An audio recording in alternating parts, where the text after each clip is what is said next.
Bienvenidos a todos y todas.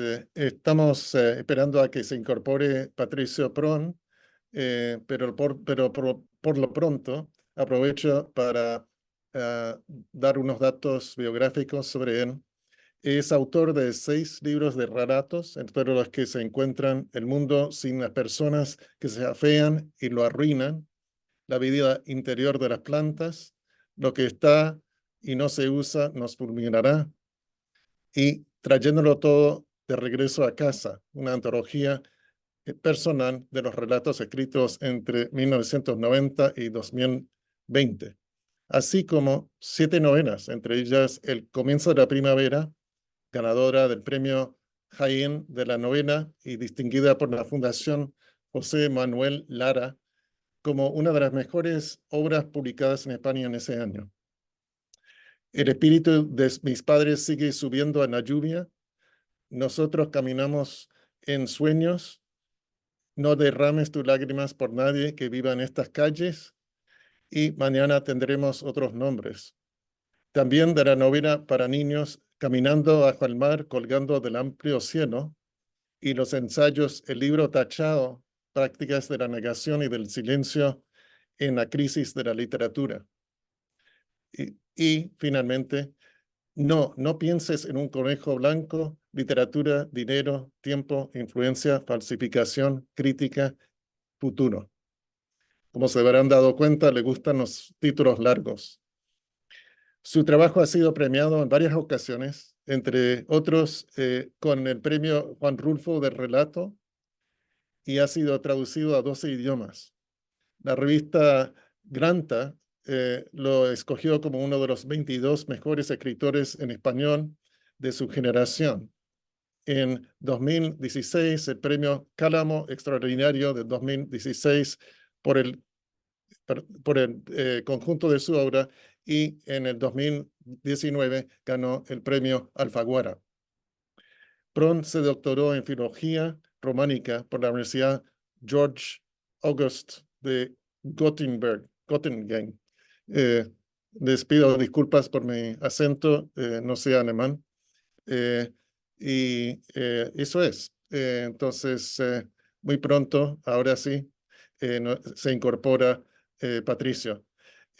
Acabo de hablar de ti, de tus obras y de tu trayectoria, tus premios, el hecho de que te doctoraste en Alemania y eso. Entonces, bienvenido, Patricio. Es un gran gusto poder hablar contigo. Muchas gracias, Greg. Lo mismo digo. Es un placer. Bueno, para empezar, quiero confesar que esta idea de hacer esta serie de conversatorios en realidad fue impulsado por la lectura de tu libro. No Ujú. pienses en un conejo blanco, ¿no? Y todo ese subtítulo muy largo e importante, ¿no? Literatura, dinero, tiempo, influencia, falsificación, crítica, futuro, ¿no? Eh, Porque encontré increíble que pudieras en 90 páginas condensar todo lo que sería la dinámica de la escritura, la crítica literaria, el estado de cosas bajo el neoliberalismo, ¿no? Los distintos aspectos del neoliberalismo, cómo salirnos de la encrucijada en la que nos encontramos, tanto en el ámbito político, económico, como en el ámbito cultural. En fin, eso es lo que realmente me encantó, y es un libro que le asigné a mis estudiantes de posgrado, porque creo en eso. O sea, creo en lo que afirmas en este libro, en la importancia de la literatura, que puede ser un campo de batalla para mejorar el mundo, ¿no? Me Eh, alegra que lo digas, Greg. Es algo que naturalmente, es algo en lo que naturalmente yo también creo.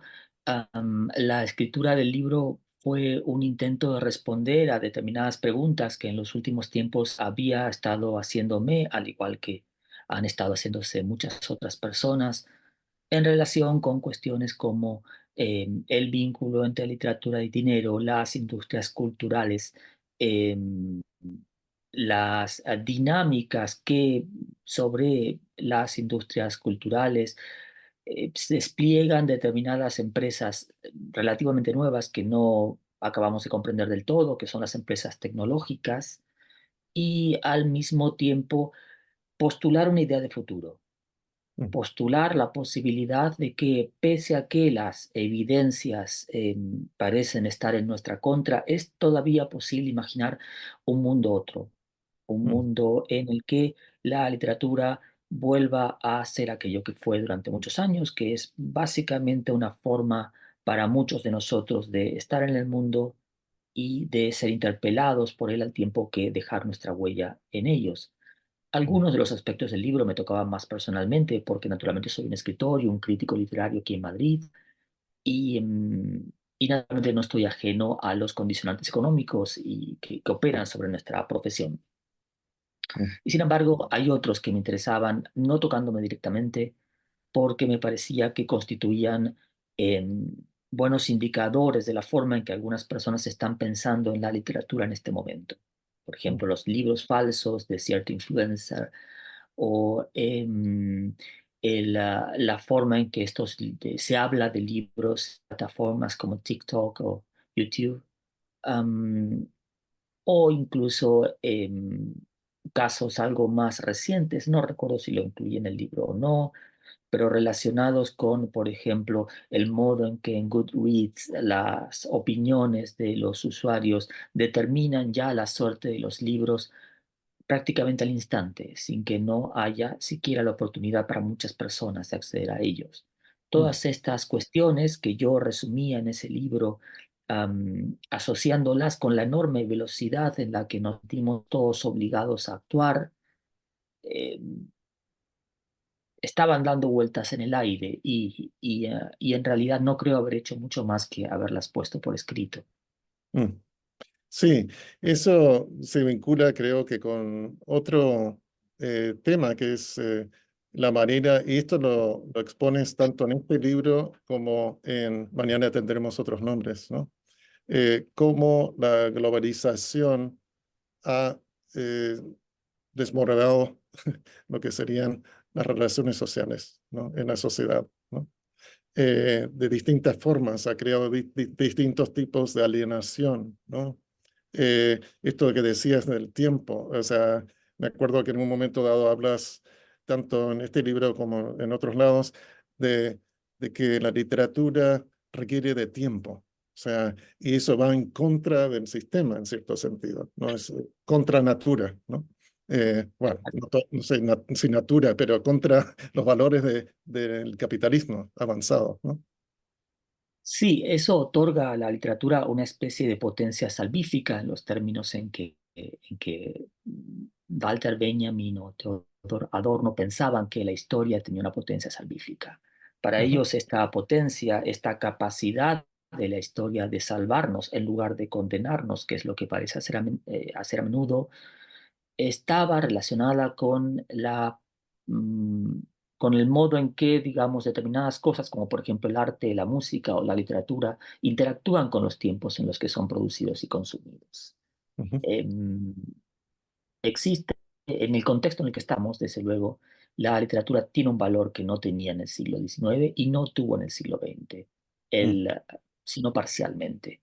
Es el lugar de la resistencia, ujú, de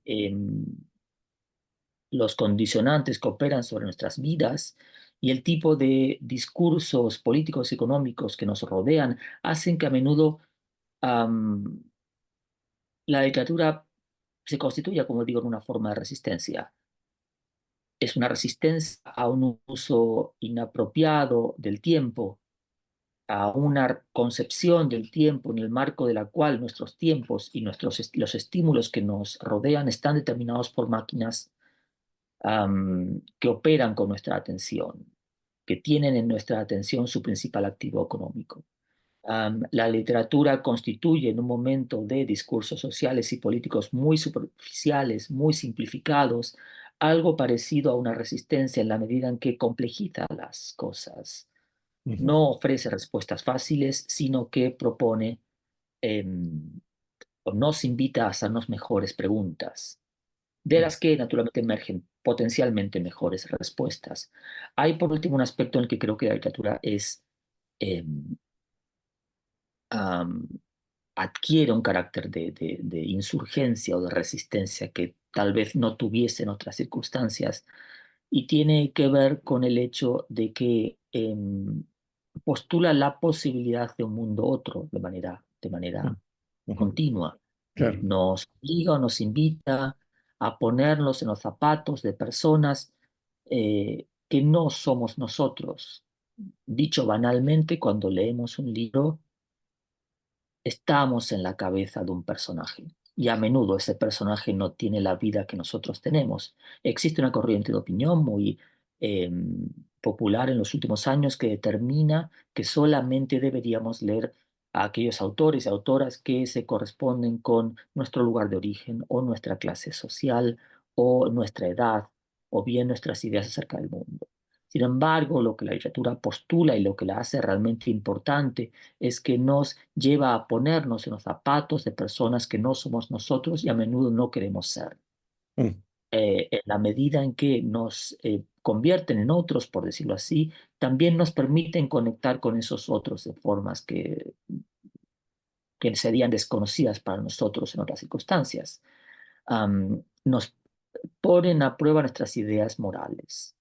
mm, Y creo que puedo mencionar ejemplos acerca de ello, incluso ejemplos que han sido muy discutidos en los últimos años. Am, de acuerdo con ciertas formas de comprender y de analizar la realidad los últimos, que se han extendido en los últimos años, no sería necesario leer cosas como, por ejemplo, Moby Dick.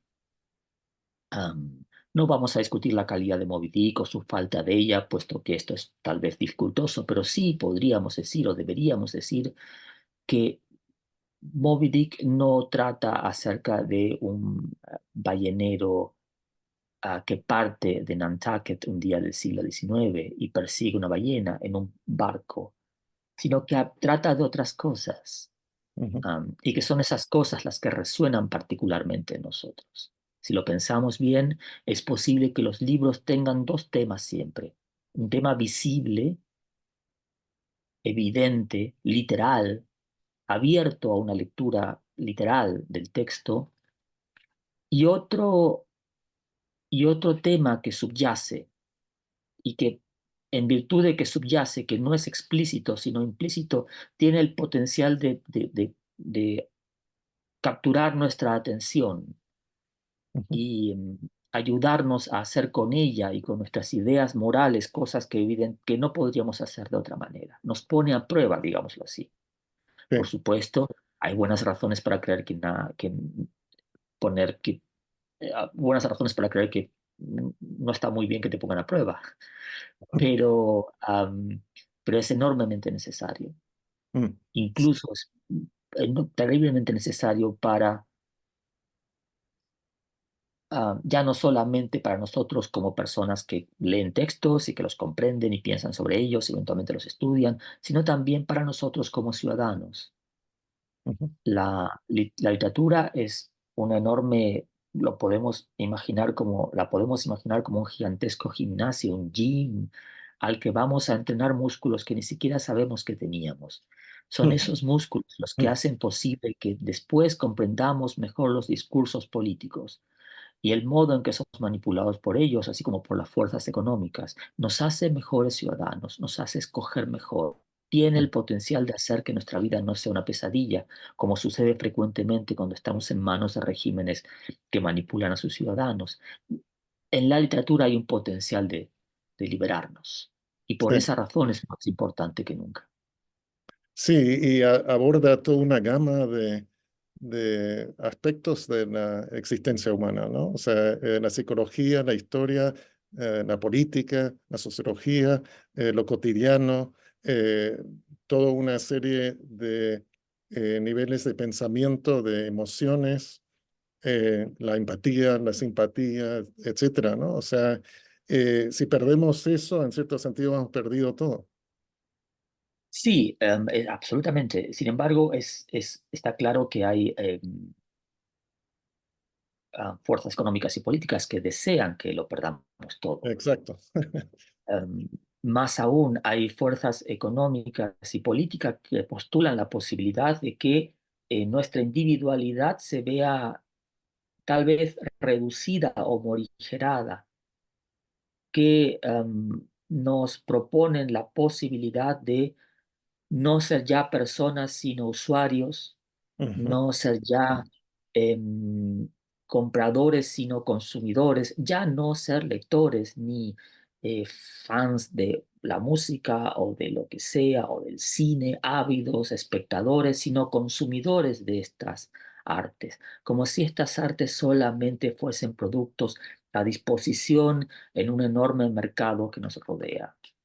Se sí, cree o está implícita en esta idea tan extendida la idea de que ese mercado estaría abierto a todos nosotros. Y ujú, sin embargo, esto no es así. Para acceder a algunas experiencias estéticas, muchas de ellas fundamentales para muchos de nosotros, se requiere el acceso previo a una muy buena educación pública, a unos buenos medios de comunicación públicos y privados, a una red de bibliotecas potente, a cines de calidad, a instituciones que morigeren el impacto que tienen los mercados, poniendo a disposición de los ciudadanos y las ciudadanas aquellas cosas que el mercado desdeña, ya sea porque parecen elitistas o minoritarias, o ya sea porque no ofrecen una rentabilidad directa e inmediata. ujú, Am, Estas experiencias, esta convicción que tengo, no son producto de una teorización, sino más bien de mi propia experiencia personal.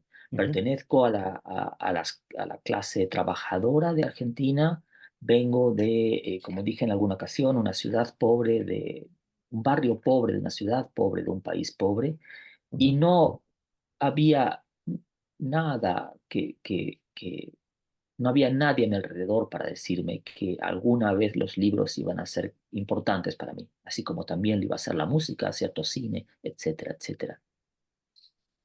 Tuve la fortuna, fui muy afortunado, crecí en un país que tiene una educación pública muy potente, ujú, pude estudiar en la universidad sin tener que pagar.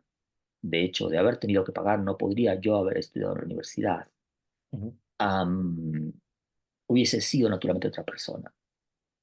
ujú, Pero averiguar que podía ser una persona distinta requirió para mí y requiere siempre determinadas circunstancias que no siempre están presentes en los países, que de hecho no lo están en aquellos países que em, postulan la posibilidad de que el mercado em, se autorregule y nos provea no solamente de bienes y servicios, sino también de ideas morales.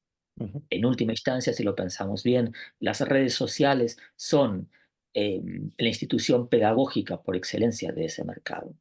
ujú, Parecen un juego, parecen estar completamente abiertas a nuestra disposición, así como a disposición de cualquiera que sepa abrirse un perfil en una red social, ujú.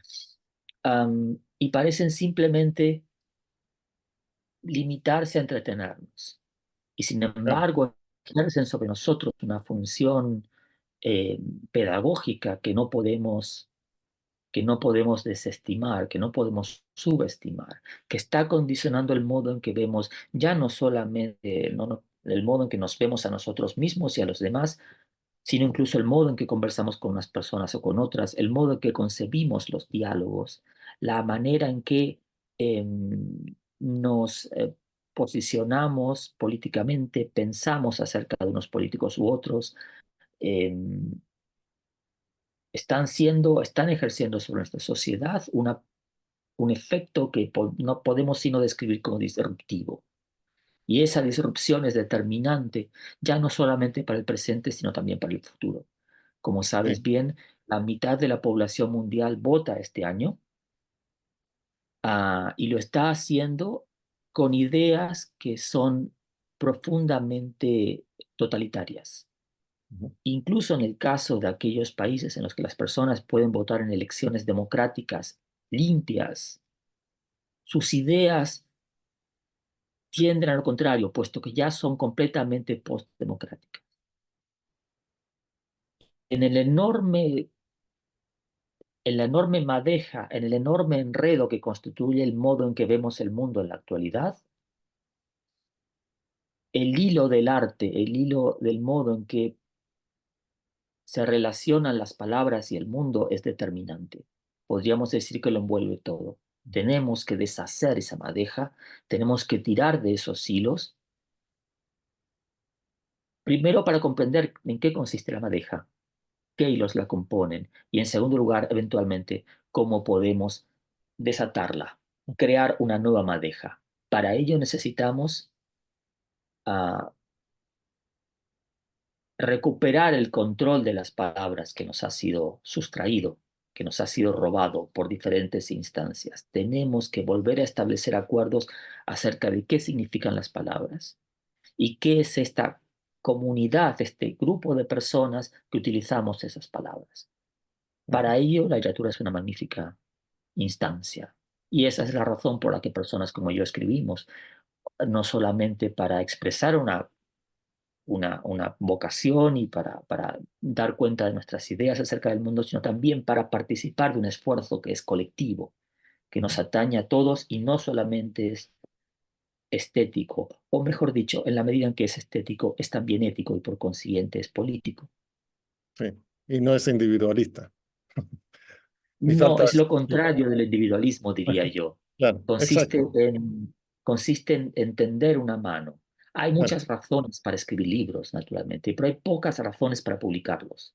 Ujú. Y una de ellas, la más importante para mí, es tener un diálogo con algunas personas que no tendría de otras maneras. Sí. Construir eventualmente algo juntos, no solamente en torno al significado de una novela o de un libro, sino también y de manera más general en torno a los temas que nos ocupan a todos. Ujú. No pienses en un conejo blanco, son los temas de la literatura, el dinero, la influencia, el tráfico de influencias, la falsificación y sobre todo el futuro. Pero en última instancia podríamos resumir todo ello diciendo que el tema es el futuro y cómo ese futuro puede emerger de este presente en el que estamos todos Sí. inmersos. Bueno, a lo mejor podemos hablar de un par de cosas. Me interesa, tuvimos una conversación antes de que todo esto comenzara sobre tus orígenes y ahora que volviste a Rosario o Osario, como lo pones en tus libros. eh, Me interesa mucho que hables sobre cómo te formaste, porque eso forma parte eh, de tus libros. O sea, mis padres siguen subiendo en la lluvia, por ejemplo, parece ser una autoficción, ¿no? En que te desahogas. O sea, me pregunto y quiero, me encantaría explorar este tema y después, que no se me olvide, la cuestión de tu estética también, porque creo que tuve una impresión mala al comienzo, que pensé que eras un brechtiano teóricamente, pero creo que también, a lo mejor eso es cierto, pero también creo que está vinculado con tu vida, con tus experiencias vitales, ¿no? O sea, pero a lo mejor podrías hablar con aquellos que no hayan leído esa obra en particular, esa novela en particular, eh, sobre tus experiencias en Rosario, eh, tu haber vivido en Alemania, España, y lo que hablamos, estar en limbo, ¿no? Sí. Culturalmente, ¿no? O sea, Bueno, pues para los amigos y las amigas que nos estén escuchando y no conozcan mi trayectoria todavía, esta muy resumidamente consiste en lo siguiente. Nací y crecí en Rosario, en Argentina, la segunda ciudad del país en población, al menos hasta tiempos recientes, una ciudad situada a 300 kilómetros al norte de Buenos Aires, y como suele suceder siempre con las segundas ciudades de los países, con una relación problemática con la capital.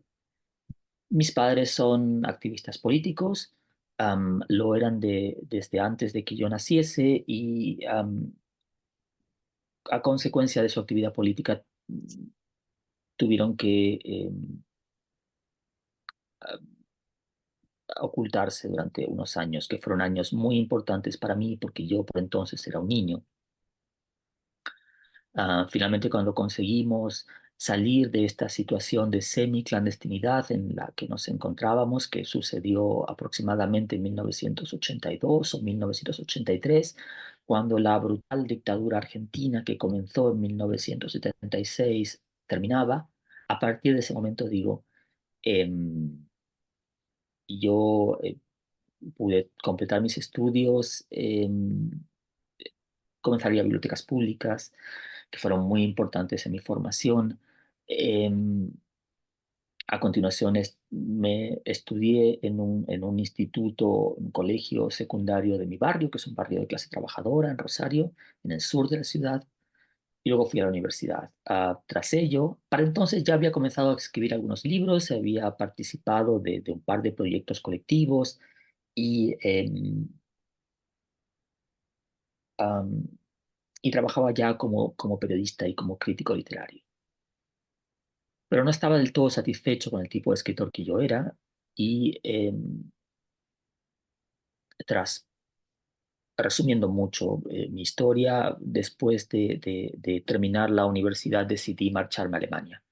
Lo hice para ¿no? trabajar, formalmente lo hice para trabajar como corresponsal de periódicos argentinos y uruguayos en Alemania, pero también para, en realidad y de forma implícita, para dejar de escribir. No estaba satisfecho con el escritor que yo era, con los libros que por entonces estaba escribiendo, am, y pensé que tenía que verme expuesto a influencias distintas para escribir libros diferentes. Mm, En ese momento, además, y esto parece un chiste, pero no lo es, un escritor joven en Argentina era alguien que tenía 40 años de edad. Yo tenía por entonces 24 años, así que me tenía que desperdiciar, dejar pasar 16 años hasta ser considerado joven.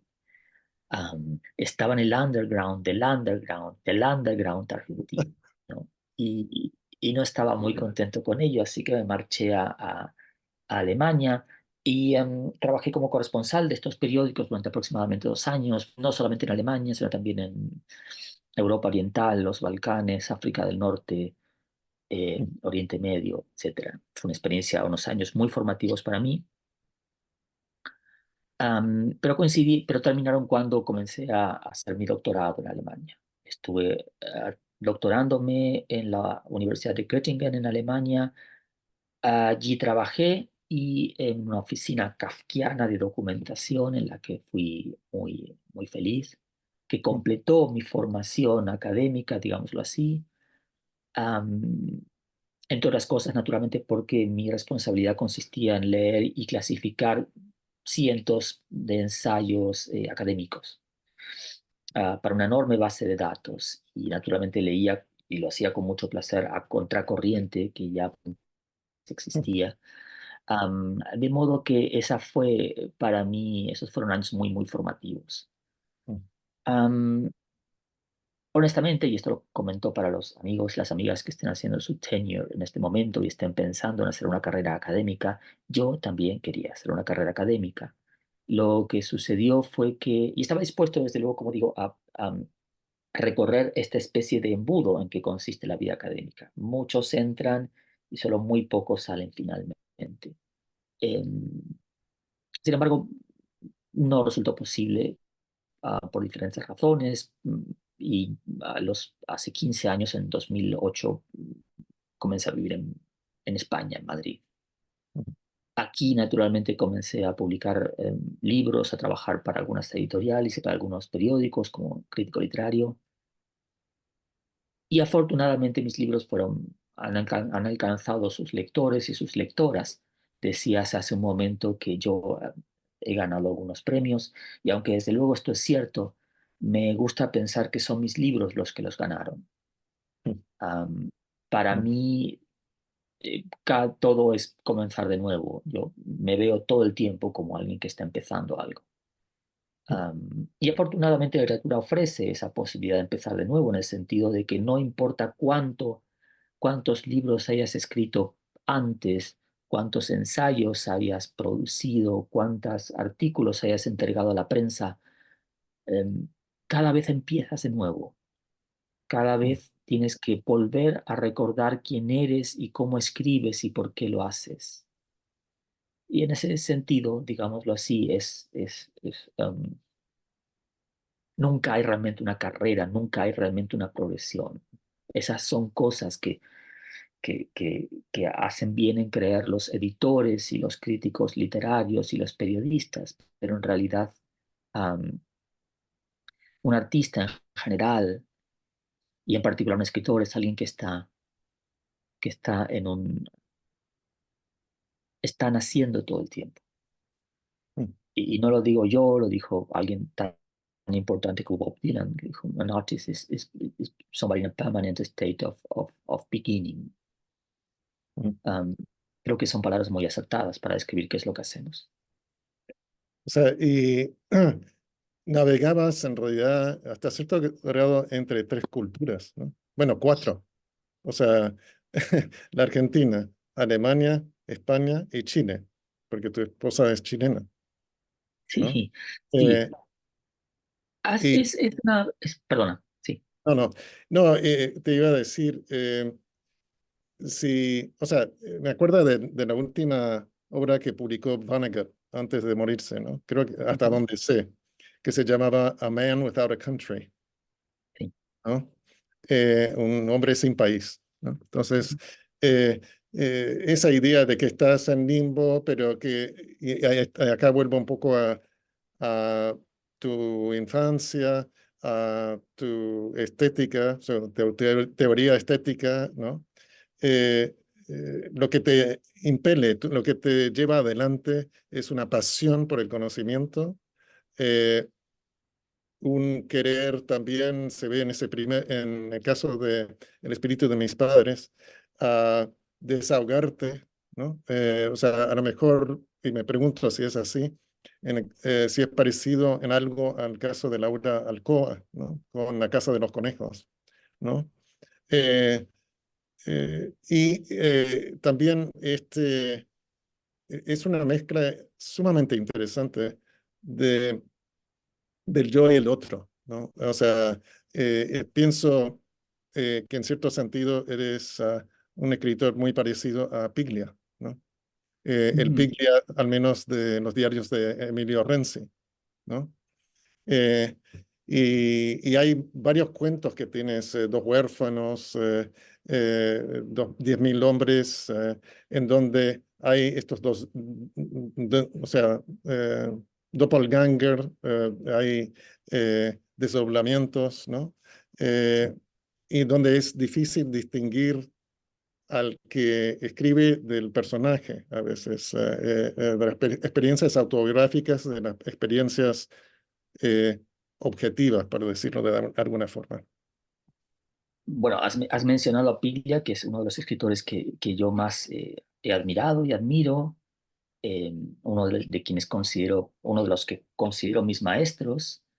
Eh, mm, Creo que Piglia es importante, y haces bien en destacarlo, porque es un escritor explícitamente político, Mm, que exacto. se propuso narrar el horror que atravesó su generación en Argentina y en el resto de América Latina, pero hacerlo de una manera que fuese estéticamente valiosa, que conectase con la tradición de las vanguardias, con las vanguardias Mm, históricas, y que se apropiase, por decirlo así, de un repertorio de técnicas narrativas, sin tener en cuenta, rompiendo las jerarquías entre cultura alta y cultura baja, entre cultura de élite y cultura de masas. Piglia podemos imaginarlos un gran mezclador, mezcla tendencias y tradiciones nacionales y produce con ello una literatura que debemos considerar muy posmoderna, pese a que naturalmente Piglia no aceptaba este término, no mm, aceptaba que este término fuese asociado con su trabajo. Em, en mis propios libros hay mucho de esa mezcla y responde a unas intenciones muy similares. Tal vez por esa razón son específicamente argentinos. ajá, Los argentinos tenemos una larga tradición de romper fronteras, decirlo así, ujú, porque estamos por tradición y por nuestra condición periférica, pero también por la importante migración que tuvimos entre mediados, en la segunda mitad del siglo XIX y la primera mitad del siglo XX.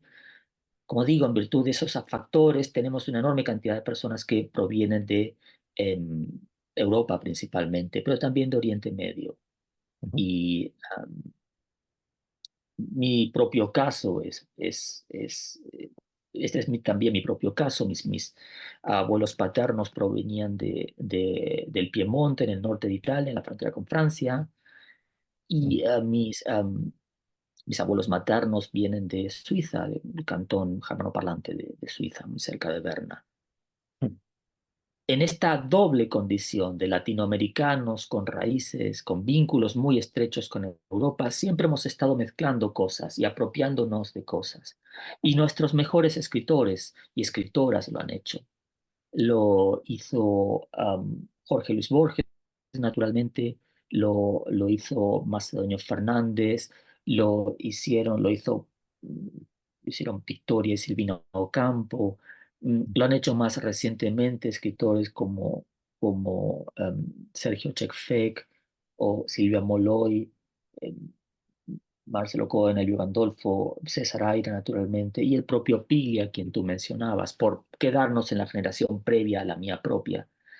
Em, Creo que tenemos, a diferencia de los habitantes de otros países, algo menos de prejuicios a la hora de mezclar cosas.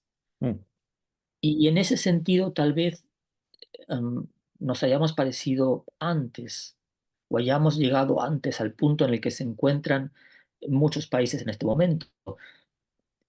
Estados Unidos es un buen ejemplo de ello. Una cantidad importante de sus habitantes proviene de lugares, de otros lugares. Y con un poco de fortuna nos trae, ha traído y nos trae algo de esos países. ujú, Muchos de ellos escapan naturalmente, han llegado a nuestros países por razones políticas o económicas que determinan que tengan que romper con sus países. Son exiliados o son refugiados. Am, No es mi caso, naturalmente. Puedo regresar a mi país cuando quiero, cuando lo deseo. Y sin embargo, es un país que ah, nos persiguió a mis padres y a mí, así como a buena parte de los miembros de su generación, que ejerció el terrorismo de Estado sobre sus ciudadanos, que asesinó al menos a 30.000 personas. Es un país con el que, francamente, es muy difícil reconciliarse. ujú, ¿Qué haces con ello? ¿Cómo construyes? ¿Cómo te, cómo vives con el enorme legado de derrota que supone el fracaso del proyecto político de toda una generación y su asesinato? Y en particular, y esta es la pregunta central de la novela que mencionas, El espíritu de mis padres sigue subiendo la lluvia, la pregunta principal es, am, ¿cómo qué podemos extraer de la experiencia política de nuestros padres, aquellos que nacimos en torno a los 70s y los 80s, ujú, y cómo podemos honrar su espíritu de sacrificio insensato, pero merecedor de respeto, y su lucha por lo que en última instancia no era más que am, más derechos, más inclusión para más personas. No es una mala causa, no es una causa con la que puedes romper. No es fácil matar al padre allí donde el padre ya murió ujú, o encarnó, luchó por ideas que son valiosas, creo, ujú. más valiosas aún que en el pasado. Y de Esa es ahí la viene pregunta tu central de esa novela. compromiso, ¿no? De ahí viene tu Sí, compromiso. O sea, tanto sí, como escritor como en términos políticos, ¿no? O sea, eh, haber, haberte formado en ese tipo de situación. Entiendo, bueno, leí en tu página, ¿no? Evidentemente he hecho un capítulo sobre el espíritu de mis padres. Am, y leí que pertenecían a Guardia de Hierro, eh, que era, según entiendo, un grupo de la izquierda peronista que también tuvo cierto contacto con el Partido Comunista, entiendo, por eh, Alicia Burdizo, ¿no? Que aparece Sí, en la novela. Eh, pero no estaban a favor de la lucha armada, que es un sí, caso interesante en Argentina, ¿no? Porque tenemos a Leer, los montoneros, y el único otro caso que yo sepa, ¿no? Hasta donde sé yo, es el caso del Cordobazo. sí, eh, Agustín Cueva, Agustín Tosco, ¿no? así es. Los Guardia Hierro fue una organización política de corte revolucionario, de tipo revolucionario, que pertenecía al peronismo. El peronismo es una fuerza política difícil de comprender fuera de Argentina. Creo poder explicar qué es el peronismo, pero para ello honestamente requiero un par de horas y unas cuantas cervezas. Dadas esas condiciones, creo que puedo explicarlo. Sin embargo, no tenemos nada de estas cosas aquí, de modo que lo que puedo decir muy rápidamente es que el peronismo es una socialdemocracia, es una socialdemocracia argentina. La forma en que, que adoptó la socialdemocracia en Argentina en un periodo concreto, para a continuación ir adoptando otras identidades más acordes con los tiempos. En sustancia, sin embargo, sigue siendo, creo yo, la mejor parte de él una socialdemocracia. Sin embargo, perdón Nos, que te interrumpa, sin embargo, hay un lado de la derecha, ¿no? O sea, un peronismo de la derecha, Perón mismo se va a España a exiliarse en la España de Franco, sí, ¿no? sí, Eso lleva a la Alianza Anticomunista Argentina. eh, es complicado, ¿no? Como decías, o sea, podríamos pasar horas y horas hablando del peronismo, ¿no? Y sus distintas vertientes. sí, sí, absolutamente. Y como los partidos que tienen ya una larga historia, que son además movimientos de masas, el peronismo tiene dentro de sí absorbe todas las contradicciones de la sociedad. Sí. Am, en esto se parece, y yo diría que solo en esto, a la concepción, a cierta concepción cooperativista barra fascista de la historia. Ujú, Que se trata de que en una fuerza política estén todas las contradicciones de la sociedad para que éstas se resuelvan en el interior de la fuerza política ujú, mediante el acuerdo político y bajo la autoridad de una figura. ujú, Am, la política, como sabemos, viene a responder a la pregunta de cómo evitar la guerra civil. Y esta es en circunstancias muy específicas, es la propuesta la respuesta del peronismo a esta pregunta. ujú, Integramos en una sociedad, en un movimiento de fuerzas, todas las contradicciones de la sociedad. Tenemos una pata en la derecha, otra pata en la izquierda, tenemos fuerzas en el centro y vemos y negociamos cómo, cómo evitar el enfrentamiento. ujú. La organización de mis padres pertenecía al centro de esa fuerza política. Claro. Había comenzado en la izquierda y fue progresivamente hacia el centro. Sin embargo, nunca se inclinó hacia la derecha.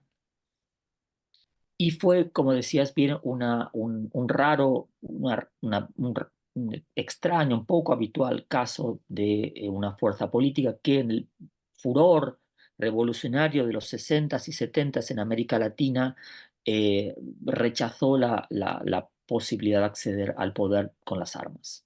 Ujú, No, su vocación, su voluntad no fue nunca tomar el poder en términos leninistas, por decirlo ujú, así, ujú, sino más bien construir poder. ujú, Para ello había que operar en la sociedad, es ujú, decir, crear vínculos, crear comunidades, proveer, dar atención médica allí donde ésta no llegaba, ujú, dar clases, ofrecer herramientas de acceso a la escritura y a la lectura a aquellas personas que no las tenían por su origen. Em, era, Su trabajo era un trabajo que tenía una pata en lo que ahora podríamos denominar trabajo social ujú. y tenía como finalidad, como digo, crear, construir poder, no, no absorberlo, no incorporarlo. Claro, claro. Esto, como digo, es desconcertante en el contexto latinoamericano, pero también es el producto del hecho de que esta fuerza política estaba integrada tanto por estudiantes como por obreros. Ujú, Am, la experiencia del Cordobazo a la que hacías referencia, que tuvo su equivalente a menor escala en el Rosariazo, ujú, fue una experiencia de integración de dos generaciones em, que apostaban por la pacificación del país, por el final de la dictadura, ujú, por el retorno de Perón y por la construcción de una sociedad que, como decimos, tiene trazas de una sociedad socialdemócrata, con un Estado fuerte, que actúe como juez entre las diferentes fuerzas, incluso las fuerzas económicas, con más derechos para más personas, etcétera, etcétera, con programas de vivienda social, con programas de acceso a una economía social más controlada, etcétera, etcétera. En ese sentido, el peronismo es un producto típico del consenso de posguerra. ujú, Surgió en el momento más importante del estado de bienestar y ha tenido siempre como objetivo alcanzar ese estado de bienestar. ujú, Pero en cualquier caso, como digo, este proyecto político fue interrumpido por la dictadura y supuso de manera sangrienta con la desaparición de al menos 30.000, la desaparición y el asesinato de al menos 30.000 personas. Es difícil imaginar cuál es el impacto de esto, ujú, pero para ello hay que tener en cuenta, entre otras cosas, que la Argentina tenía una población inferior a los 20 millones de personas, ujú, eh, y que no estamos hablando tan solo de el asesinato de 30.000 personas, sino de las consecuencias del daño que esto provoca en sus familiares, en sus amigos. Am, es un impacto mucho mayor que sumió a la sociedad argentina en el miedo durante años. ujú, Ese miedo fue para quienes éramos niños por entonces especialmente visible, aunque durante años hayamos tratado de ocultárnoslo a nosotros mismos. Y la pregunta detrás de esa novela es, ¿qué hacer a continuación? ujú, Es una pregunta que creo que nos hemos hecho muchos escritores y muchas escritoras en América Latina en los últimos años. ujú, Autoras como Nona Fernández en Chile, em, como la propia Laura Alcoba, a quien tú mencionabas, como Mariana Eva Pérez o Félix Bruzone, Raquel Robles. Hay muchos autores que hemos estado tratando de responder a la pregunta de qué se hace con esa historia personal, em, y cuál es nuestra posible contribución a los asuntos públicos. ujú. En cierto sentido, La, esa novela, eh, El espíritu de mis padres, y también El comienzo de la primavera, parecen ser tu manera de tratar de resolver ese problema, o no, no resolverlo, no, explorar el tema, explorar el tema del cómo se puede haber llegado a ese punto, ¿no? O sea, Martínez, en El comienzo de la primavera, va en busca de Hollenbach, que es, por supuesto, los dos son personajes ficticios, pero resulta que Hollenbach nunca existió, eh, pero era amigo de Heidegger, ¿no? Entonces se explora un poco, me parece, ¿no? Los fundamentos filosóficos del fascismo en Alemania. Y eso parece equipararse un poco, diría, con lo que pasó en Argentina. ¿Es así? O... sí, así es, sí. El comienzo de la primavera es, a pesar de El espíritu de mis padres sigue subiendo la lluvia, posiblemente mi novela más argentina, por cuanto se pregunta acerca de ello, ¿no? Se sí, pregunta acerca de cómo una sociedad em, deviene aceleradamente fascista ujú, y tolera, sin siquiera pensar en ello, el asesinato de miles de personas. Em, Naturalmente, esta pregunta, estos libros no tienen como finalidad responder esa pregunta o no se proponen, no aspiran a cerrar ese tema, sino más bien sí, abrirlo, que creo que es la función que tienen los libros, abrir y, y propiciar un ejercicio de inteligencia colectiva en torno a ciertos temas. Mis opiniones, mis intereses como escritor son, llegados a cierto punto, secundarios para mí en relación con lo que las lectoras y los lectores pueden decir o pueden hacer con mis libros. mm, Cuando escribí El espíritu de mis padres, no sabía yo de la existencia de otros libros así, o de la existencia de autores y autoras que pudiesen estar escribiendo sobre estos temas. Am, y, y escribir este libro fue un intento de responder a la pregunta de cómo se podía escribir acerca de ellos, o al mm, menos cómo podía escribir yo. Am, lo he mencionado en alguna ocasión, es un libro que yo creía que iba a interesarme solo a mí y a un puñado de personas. sí, De hecho, pensé que mi editor de aquel momento iba a rechazar el libro. Sin embargo, es uno de mis libros más leídos y más discutidos y más traducidos. Am, las, es posible que no todas las personas hayan tenido un recorrido como el que tuve yo, afortunadamente. Es decir, posiblemente muchos de sus lectores am, no han vivido de niños o en un estado de excepción sí, y bajo el imperio de un terror constante. Pero sí, pero hay algo de todo ello que resuena en ellos y creo que tiene que ver con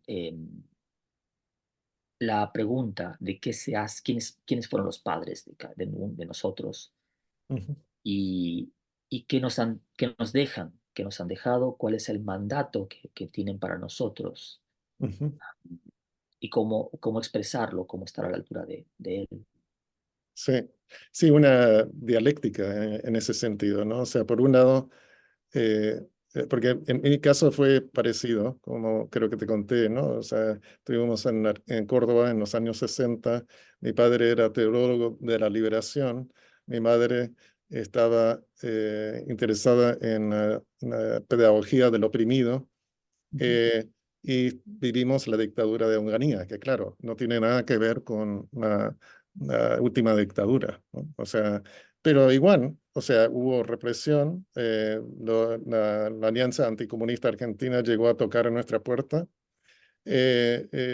Tenemos, o sea, mi padre contó que en una época fuimos, me acuerdo muy bien, de vacaciones a la Cumbrecita, en las sierras de Córdoba, eh, y es una serie de chalés, ¿no? Y mi padre abre la puerta de una sala enorme porque anda buscando un marcador, ¿no? Que está dando, están con el estudio de la Biblia desde el punto de vista del socialismo. Ujú. Y, y entonces ve estas fotos enormes de nazis y una suástica enorme, ¿no?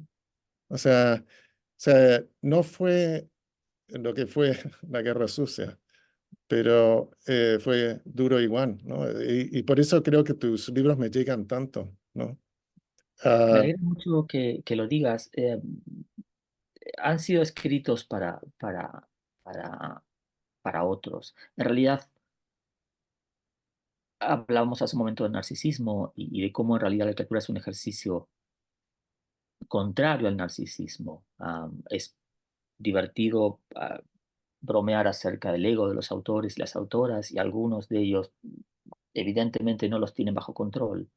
Sin embargo, tengo que decir que en mi caso al menos la voluntad de participar de conversaciones, de animar conversaciones, de intervenir en los asuntos públicos, ya sea escribiendo ficción como escribiendo no ficción, es determinante y tiene mucho, es mucho más importante para mí que la autocelebración o algo por el estilo. mm, En ese sentido, supongo, el modo en que pienso la literatura tiene mucho que ver con la modernidad, mucho más que con la posmodernidad. Aunque ujú, tiene de la posmodernidad la recuperación de ciertas técnicas narrativas y el intento deliberado de mezclarlo todo. En otra novela mía en la que abordé más directamente la cuestión del fascismo, que se llama No derrames tus lágrimas por nadie que iba en estas calles, ujú, em, hubo un intento por mi parte de reflexionar desde otro lugar, por ejemplo.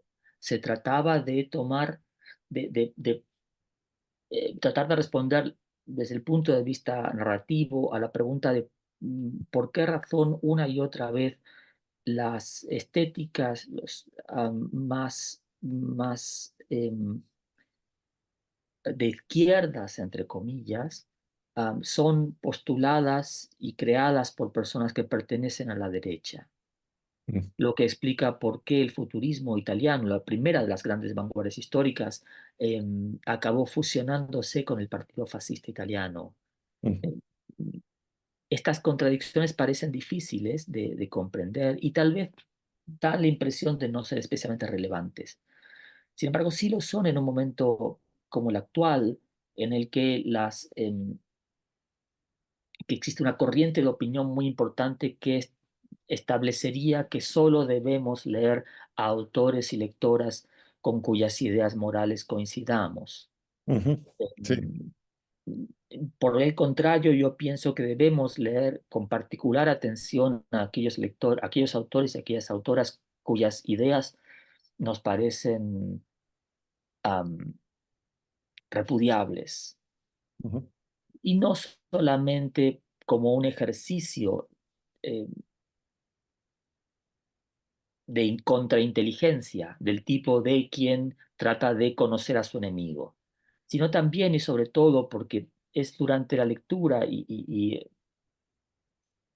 y en los días que dedicamos a ella y pensamos en los libros, en que tenemos la oportunidad de poner a prueba nuestras propias ideas. ujú, De lo contrario, lo que se produce es una especie de eh, am, ilusión de autoridad moral o o de ejemplaridad o incluso de superioridad moral, que no puede, que en la medida en que no es puesto a prueba, no es sino un nuevo fascismo. claro, claro.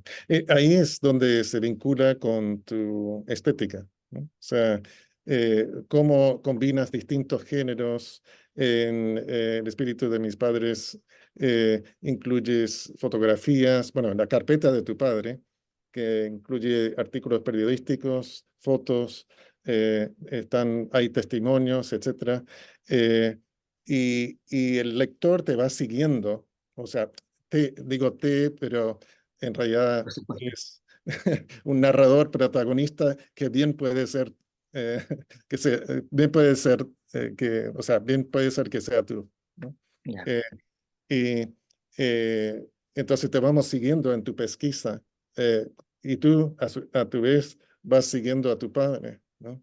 sí. Eh, Creo que no es una, creo que no es una situación excepcional. Todos nosotros en un momento u otro tenemos un enorme deseo de saber más acerca de nuestros padres. mm, Y aquellos que se han visto rozados por el ala de la historia, como diría Walter Benjamin, am, son padres especialmente interesantes. mm, Y, pero no son solo los padres, creo que en ellos, en determinadas novelas como las mías, su lugar es ellos ocupan el lugar del orden, ocupan el lugar de la autoridad, ocupan el lugar del país de origen, ¿no? ujú, Ocupan una serie de funciones em, sobre las que supongo que yo solamente puedo pensar escribiendo libros. ujú, Todas ellas me parecen enormemente sospechosas, en especial las vinculadas con las ideas de patria o con las ideas claro, de, de- de pertenencia. Porque como decías tú en un momento de nuestra conversación, de lo que se trata es de, de, de que los libros no necesariamente habiten en un limbo, pero sí reflejen algo de mi propia experiencia, que es una experiencia a esta altura, como decíamos antes, muy diversa, muy multicultural, si prefieres decirlo así, em, y que además se pongan a disposición de sus lectores. Y yo soy del tipo de autor que cree que los libros no son de los lugares en que han sido escritos, sino más bien de allí donde son leídos. Y Ujú, en ese sentido, deben significar algo, no solamente en el momento en que son escritos, sino más bien y sobre todo en el momento en que son leídos, para mm. las personas que los leen. Am, de eso se trata, en mi opinión, Eh, Patricio, de que estén. no quiero dejar un poco de tiempo para las preguntas después, pero antes de llegar a ese punto, me gustaría hacerte una pregunta, observación, digamos. O sea, parece que empiezas como narrador con novelas que están arraigadas en una cultura en particular, la Argentina, Alemania, que viene a ser en algo parecido al caso de la Argentina, eh, y ahora en los últimos años te has proyectado a nivel internacional. O sea, mañana tendremos otros nombres y estoy seguro que va a haber preguntas sobre esa novela. En cierto sentido, es una obra increíble en el sentido de que eh, destaca toda una gama eh, de cambios que se dan bajo el neoliberalismo. Y eso que lo estás ubicando en Madrid, que se considera una democracia social, que tiene un primer ministro que es socialista, por lo menos nominalmente, ¿no? Y, ah, y está eso, y después, si puedes comentar un poco sobre eso, pero también la última novela, ¿no? Eh, la naturaleza secreta de las cosas de este mundo, ¿no? Te escuché decir en una entrevista, creo que fue en Chile, de hecho, em, que esa es la nueva más personal que has escrito. Me pareció interesante eso. Bueno, dos cosas acerca de lo que me comentas y me preguntas. La primera de ellas es que efectivamente mis primeros libros parecen em, abordar asuntos argentinos o eventualmente alemanes para después ir hacia una especie de proyección internacional. Ahora Sí. bien, no son mis primeros libros. No, claro. Mis No. primeros libros son libros que por diferentes razones he preferido no reeditar, que son parte de mi periodo argentino. Y son libros en los que ya se planteaba toda esta especie Mm, de no lugar en el que transcurren muchos de mis novelas y sobre todo los relatos, los cuentos. ujú, Em, si mi trabajo como escritor ha alcanzado a otros lectores de distintos o procedentes de otro país que no es el mío de origen, si tengo lo que se podría denominar una carrera y esa carrera es internacional, es más bien producto con situaciones específicas que no hacen mucho a mis ojos a lo que yo mismo escribo. mm, Em, uno nunca es un mejor crítico acerca de sí mismo y de su obra. Hay una especie de miopía por claro, proximidad. sí. En cualquier caso, creo que es así. Em, Sin embargo, por supuesto, de lo que se trata en todos los libros es de que estos resuenen en los lectores. Cuando tienes lectores y lectoras en lugares como tan distintos como los Estados Unidos, Italia, España, Perú, Alemania, Bolivia, China, lo que procuras hacer es escribir algo que sea significativo e importante para ti y que al mismo tiempo resuene en esos lectores tan distintos. A menudo persigues intereses que son completamente tuyos, que Mm, son como una enorme pregunta que no puedes responder. claro. Y ese es el caso de Mañana tendremos otros nombres. Am, yo estaba rodeado de amigos y de amigas que tras unos años en pareja se habían separado y am, se encontraban regresando a una vida de solteros, entre comillas, cuyas reglas ya no conocían, que Ujú, había cambiado tanto en un breve transcurso de tal vez 4 o 5 años que sentían que los expulsaba. ujú, Es, Se sentían de alguna manera viejos, pese a ser personas que tal vez tenían menos de 35 o 40 años. Y ujú, esto me intrigó mucho, me hizo pensar. Pero es posible que nunca hubiese escrito la novela, de no haber sido porque en una ocasión estaba en el metro de Madrid mm, eh, y en un momento levanté la vista del libro que estaba leyendo, de lo que estaba haciendo, y me vi a un montón de personas en el vagón del tren haciendo así con el dedo sobre la pantalla. Yo no sabía qué significaba esto. Cuando pregunté y me explicaron que estaban utilizando Tinder, am, me pareció muy intrigante que hubiésemos llegado a un punto en que unas personas descartaban a otras a golpe de dedo. Eh, ujú, la pregunta detrás de ello era, ¿dónde quedaba la dignidad de la vida humana o dónde quedaba el derecho de todos nosotros a ser respetados, allí donde las propias máquinas nos invitaban a jugar, a eliminar personas de nuestra vida? ujú. Esos fueron los disparadores, pero naturalmente, como creo que cuento en la novela, leí muchísimas estadísticas, muchos estudios. Fue un periodo en que yo iba descubriendo de qué trataba esta novela en la medida en que la iba escribiendo. Mm.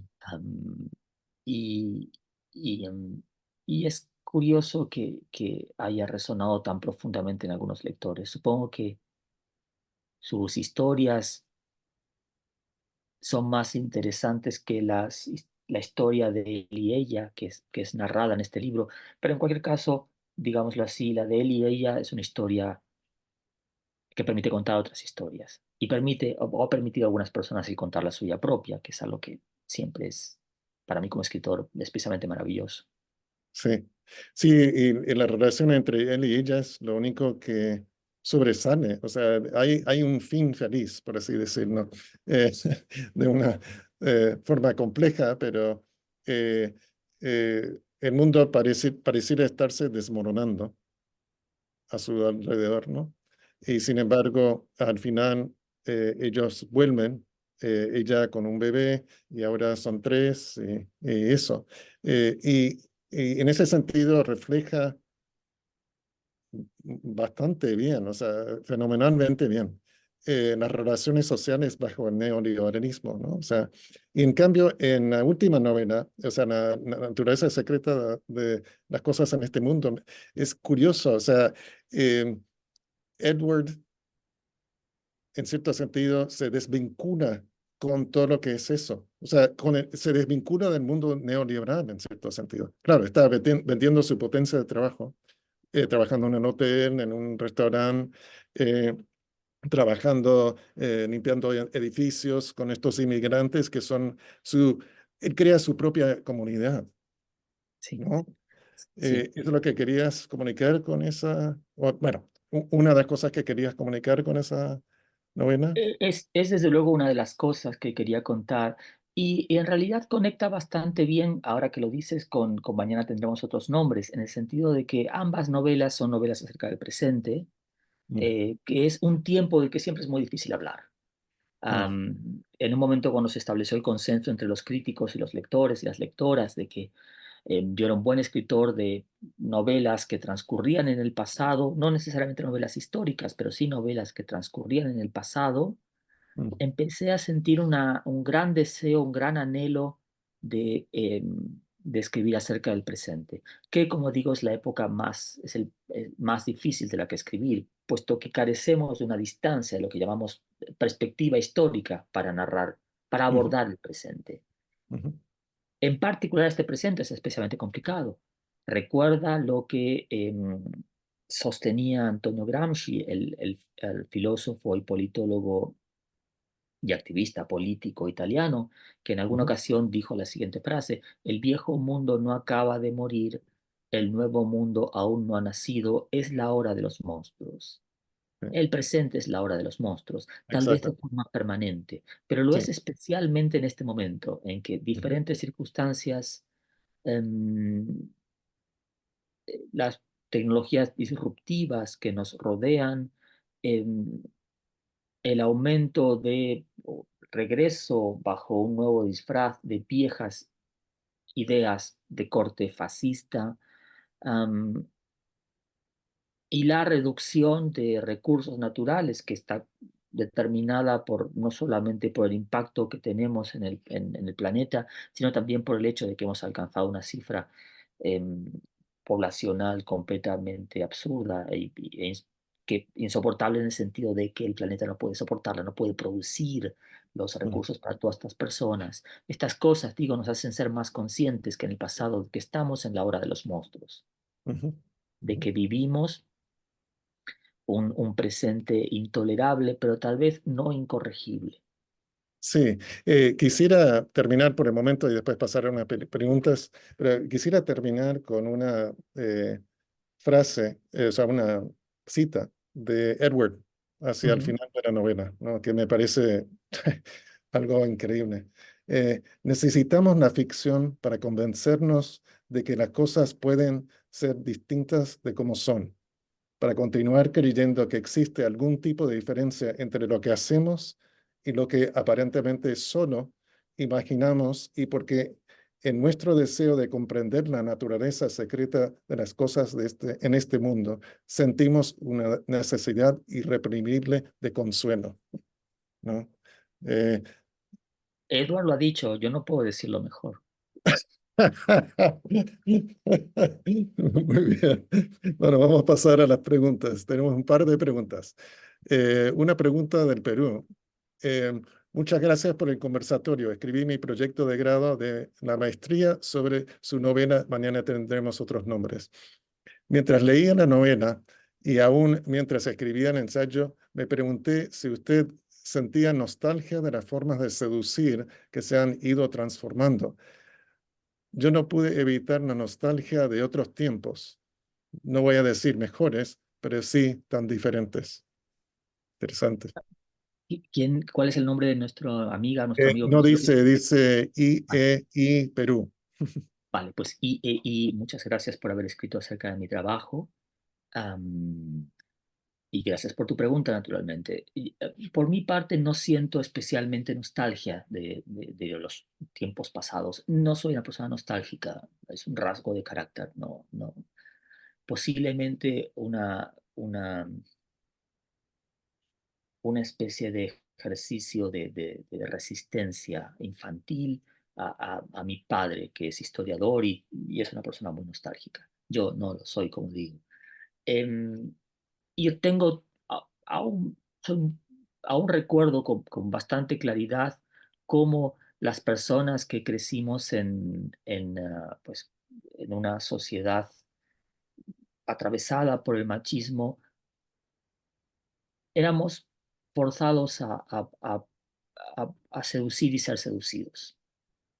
Naturalmente, el machismo, llamémoslo heteropatriarcado o como queramos llamarlo, es devastador para las mujeres, en particular para las mujeres jóvenes, así como para las disidencias sexuales, pero también deja un pozo en los hombres heterosexuales y lo dejó en mí. Nunca me sentí bien o cómodo en el viejo régimen de la sentimentalidad.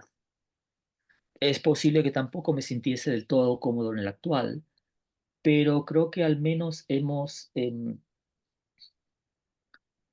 adquirido algunos derechos, o hemos otorgado algunos derechos a algunas personas y hemos adquirido la conciencia de que em, nuestras ideas acerca del género eran provisorias y parciales, digamos, ¿no? Por supuesto, esto provocó una reacción que vemos en la actualidad bajo la forma de ideologías que niegan las libertades a las personas, incluso las libertades íntimas, las libertades sexuales. Pero acerca de esto tenemos que hablar mucho y no es el lugar. Em, Tendremos tiempo para ello. Básicamente, no siento nostalgia, pero tampoco acabo de hacer pie en el nuevo mundo de los afectos. Por cierto, ella se llama Isabel, acaba de aclarar, una ex estudiante de nuestro programa que está haciendo el doctorado en la Universidad de Carolina del Norte, ¿no? Pues Eh, gracias, Isabel, entonces. Héctor Jaimes hace la siguiente pregunta. Al comienzo hablaste de recuperar palabras que nos han quitado. Precisamente pienso que el capitalismo se ha robado dos palabras vitales, libertad y democracia. Creo que como escritor trabajas implícitamente con la palabra libertad. ¿Qué nos puedes decir al respecto de esa relación entre literatura y libertad? Es una magnífica pregunta, gracias, Héctor. Em, cuando creas cosas, ya sean libros o discos o canciones o filmes, am, reclamas para ti una libertad que nadie te ha otorgado, pero que tienes que conquistar para poder producir algo que sea relevante para ti y para otros. De manera que hay un vínculo inextricable, diría yo, imposible de deshacer entre creatividad y libertad. Efectivamente, sin embargo, y como señalas bien, términos como creatividad y como democracia nos han sido sustraídos, así como nos han sido sustraídos otros términos. Am, y es parte del trabajo de algunas personas, entre las que me incluyo, el tratar de recuperarlos, el devolverlos a la discusión pública sin las connotaciones que tienen en este momento.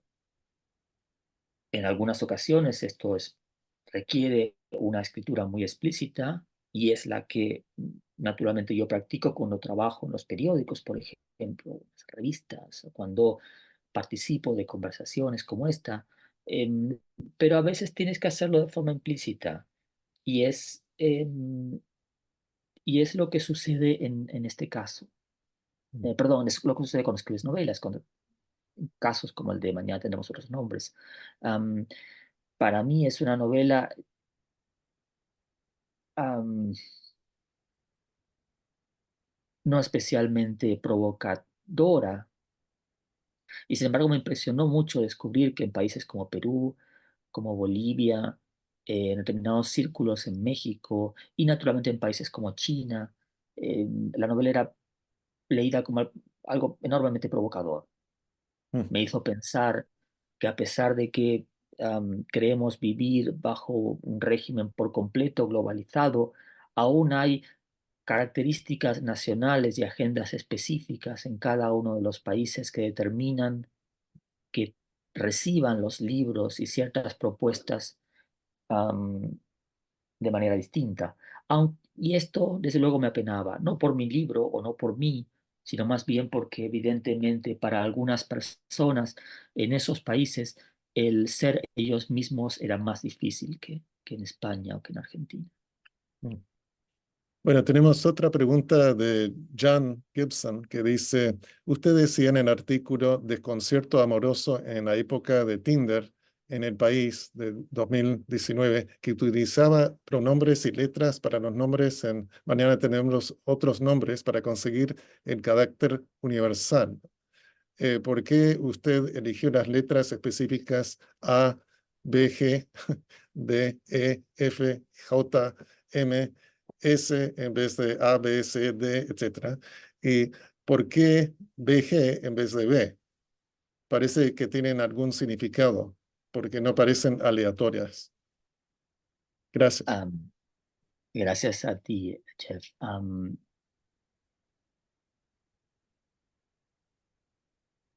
Cuando escribo para lectores así. Sí, obviamente no tengo un lector ideal en la cabeza, pero a la hora de pensar cómo desearía yo que sean mis lectores, em,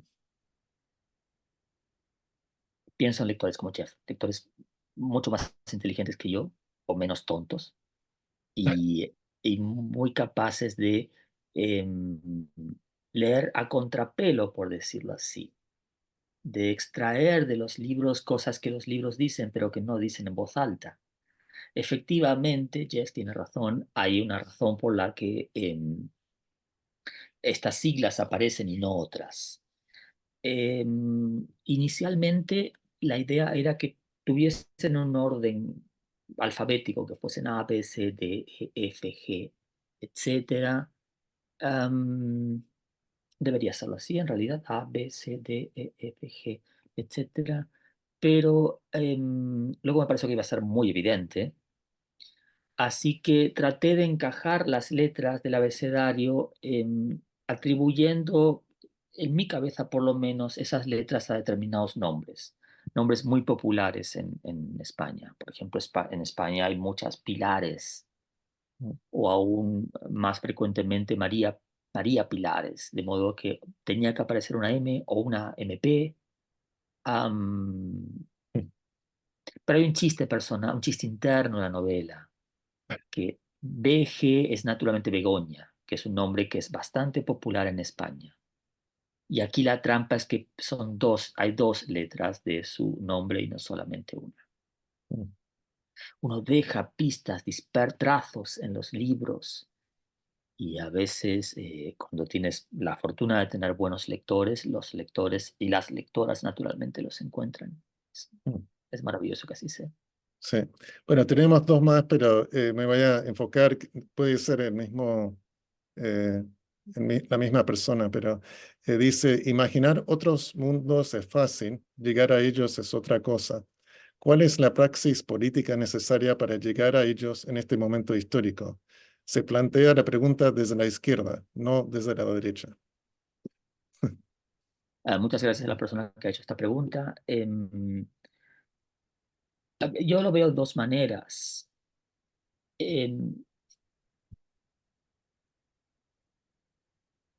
por una parte, creo que desde luego existe siempre la posibilidad, y de esto hablaba Walter Benjamin, de que lo que está en un lugar esté en otro momento en otro. Es decir, que lo que son las causas de nuestra opresión devengan las causas de nuestra liberación. Que lo que nos asfixia y nos condena nos libere de alguna manera en el futuro. Que sepamos qué hacer con ello. Esto puede sonar muy abstracto y tal vez lo sea, pero hay otra forma de verlo, a la que recurre un filósofo alemán que plantea la posibilidad de que seamos capaces en algún momento de interrumpir la interrupción. Si nuestra forma de vida, si nuestro modo de vida es profundamente disruptivo, como creo que lo es, en la medida en que es una forma, un modo de vida que nos hace daño y hace daño a otros, como postulo, mañana tendremos otros nombres y en la naturaleza secreta las cosas de este mundo, necesitamos, si nuestra forma de vida, nuestro modo de vida es una interrupción, tenemos que encontrar la manera de interrumpir la interrupción. Para ello necesitamos una serie de consensos y una serie de habilidades que son de muy laboriosa construcción, pero que pueden construirse en torno a los libros, creo. Existe la posibilidad de que estemos planteándonos las preguntas equivocadas. Existe la posibilidad de que las respuestas que nos demos sean las equivocadas. Por mi parte, yo solo veo preguntas equivocadas a mi alrededor. Y creo que en la literatura existe el potencial de llevarnos a hacer mejores preguntas. De eso depende que las respuestas sean mejores. Pero se trata naturalmente de un proceso laborioso y se trata de una actividad colectiva. No, la, la, um, los escritores latinoamericanos que me preceden, en particular los grandes nombres del boom, fueron autoridades morales que aspiraban o pretendían decirnos qué debíamos comprar, cómo debíamos, dónde, a quién debíamos votar, dónde debíamos comprar, etcétera, etcétera, etcétera. Por mi parte, yo nunca he querido ser este tipo de figuras, nunca he creído estar en posesión de ninguna verdad absoluta, sino de una verdad tal vez balbuceante que surge de la práctica, de mi propia práctica. No tengo más que eso, pero puedo tener más y de hecho lo obtengo allí donde tengo la oportunidad de conversar con otros. Estas conversaciones, conversatorios, diálogos como este que tenemos hoy son enormemente enriquecedores para mí y ojalá lo sean también para las otras personas. Ojalá lo sean en la medida en que lo son para mí. Para mí son siempre enormemente enriquecedores. Me dicen cosas acerca de mí mismo, me dicen cosas acerca de los demás, me dicen cosas acerca de los libros que he escrito que a menudo yo mismo desconocía. Am, y me dicen cosas en torno a un asunto central para mí, que es que no estoy solo y que no estoy solo en esta necesidad de consuelo, esta profundísima necesidad de consuelo, que esta necesidad la tenemos todos. Am, Creo que es más fácil encontrarla de manera colectiva, y esa es parte de mi tarea. Muchas gracias, Patricio. Ha sido fascinante hablar contigo y quiero darle las gracias también a todas las personas que participaron en este conversatorio de alguna forma u otra. Y acordarles nomás que mañana a las 18 horas tenemos una conversación entre Nona Fernández y María Rosa Olivera Williams. Entonces, muchas gracias, Patricio. Gracias a ti, Greg, gracias a los amigos y las amigas que han estado detrás del otro lado de la pantalla. Me sentí como si estuviese allí. Así que muchísimas gracias. Algún día será. Eso espero. Adiós. Chao, chao.